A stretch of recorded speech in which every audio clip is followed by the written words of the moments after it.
നവീകരണം പാളി വെള്ളക്കെട്ടിൽ മുങ്ങി എറണാകുളം KSRTC ബസ് സ്റ്റാൻഡ്. കോടികൾ മുടക്കി 3 മാസം മുമ്പാണ് ബസ് സ്റ്റാൻഡ് നവീകരിച്ചത്. വെള്ളക്കെട്ടിനെ തുടർന്ന് യാത്രക്കാരും ജീവനക്കാരും ദുരിതത്തിലാവുന്ന പതിവിന് മാത്രം മാറ്റമില്ല.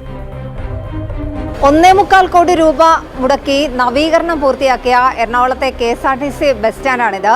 ഈ KSRTC ബസ് സ്റ്റാൻഡ് നവീകരിച്ചത് തന്നെ ഈ എറണാകുളം KSRTC ബസ് സ്റ്റാൻഡ് ഏതാണ്ട് കാലങ്ങളായിട്ട് തന്നെ ഈ ചുറ്റും മഴക്കാലമായാൽ അല്ലെങ്കിൽ ഓടയൊക്കെ നിറഞ്ഞാൽ ഇതിനകത്തേക്ക് വെള്ളം കയറുന്ന ഒരു അവസ്ഥയായിരുന്നു. അത് വെള്ളക്കെട്ട് ഒഴിവാക്കാൻ വേണ്ടി ആണ് കഴിഞ്ഞ സർക്കാരിൻ്റെ കാലത്ത് 1.25 കോടി രൂപ മുടക്കി ഇത് നവീകരിച്ച സമയത്ത് പറഞ്ഞത് പിന്നീട് ഇനി ഇവിടെ ഒരു വെള്ളക്കെട്ടും മറ്റു പ്രശ്നങ്ങളൊന്നും ഉണ്ടാവില്ല എന്നായിരുന്നു. പക്ഷേ നമ്മൾ ഇന്നും ഇന്നലെയും ഒക്കെ പെയ്ത മഴയിൽ വലിയ വെള്ളക്കെട്ടാണ് ഈ KSRTC ബസ് സ്റ്റാൻഡിൻ്റെ ചുറ്റും രൂപപ്പെട്ടത്. എന്തായാലും ഈ അകത്ത് AC വിശ്രമമുറി അടക്കം യാത്രക്കാർക്കായി തയ്യാറാക്കിയിട്ടുണ്ട്.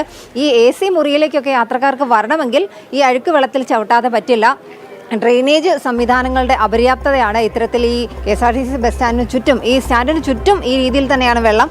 മഴ കൂടുന്നതനുസരിച്ച് ഈ വെള്ളം പൊങ്ങുകയും ചെയ്യും. ഈ ഡ്രെയിനേജിലേക്ക് ഉള്ള ഒഴുക്ക് അത് തടസ്സപ്പെട്ടതാണ് ഇത്തരത്തിൽ ഈ വെള്ളം ഒഴുകി പോകാതെ ഇവിടെ തന്നെ കിടക്കാൻ കാരണം. വലിയ നവീകരണമൊക്കെ നടത്തിയെങ്കിൽ പോലും ഈ ഡ്രെയിനേജ് സംവിധാനത്തിലേക്ക് ഈ വെള്ളം ഒഴുകിപ്പോകാനുള്ള ഒരു രീതിയിലേക്കല്ല ഇവിടുത്തെ ഈ നിർമ്മാണം ഒക്കെ നടന്നിട്ടുള്ളത്. എന്തായാലും മഴയൊന്ന് കൂടിയാൽ ഇവിടെ മുഴുവൻ വെള്ളം നിറയും. ഈ അഴുക്ക് വെള്ളത്തിൽ ചവിട്ടാതെ യാത്രക്കാർക്ക് ഈ AC വിശ്രമമുറിയിലേക്കോ മറ്റ് ഇരിപ്പിടങ്ങളിലേക്കോ ഒന്നും തന്നെ പോകാൻ കഴിയില്ല. അങ്ങനെ എന്തായാലും ഈ കോടിക്കണക്കിന് രൂപ മുടക്കി കഴിഞ്ഞ സർക്കാരിൻ്റെ കാലത്ത്, അതായത് 3 മാസം മുമ്പാണ് അന്നത്തെ ഗതാഗത മന്ത്രി KV ഗണേഷ് കുമാർ ഈ ബസ് സ്റ്റാൻഡ് നവീകരിച്ച ബസ് സ്റ്റാൻഡ് നാടിന് സമർപ്പിച്ചത്. എന്തായാലും ആ നവീകരണം പാളി എന്ന് നമുക്ക് സംശയമില്ലാതെ പറയാം. കാരണം മഴ പെയ്തു കഴിഞ്ഞാൽ ഇതിന് ചുറ്റും വെള്ളം നിറയും. ഈ അഴുക്ക് വെള്ളത്തിൽ ഈ ഓടയിൽ നിന്നൊക്കെയുള്ള വെള്ളം ഇതിലേക്ക് കലരുന്നുണ്ട്. ഈ വെള്ളത്തിൽ ചവിട്ടാതെ ഒരു യാത്രക്കാരന് പോലും ഈ ഇതിനകത്തേക്ക് കയറാനോ ഒന്നും പറ്റില്ല. ബസ്സിലേക്ക് കയറുന്ന ആളുകൾക്ക് പോലും ഈ അഴുക്ക് വെള്ളത്തിൽ ചവിട്ടിയിട്ട് വേണം ബസ്സിലേക്ക് കയറാൻ.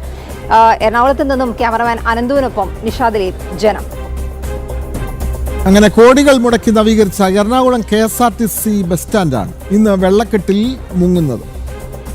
നിഷാ ദിലീപ് തയ്യാറാക്കിയ റിപ്പോർട്ടാണ് നമ്മൾ കണ്ടത്.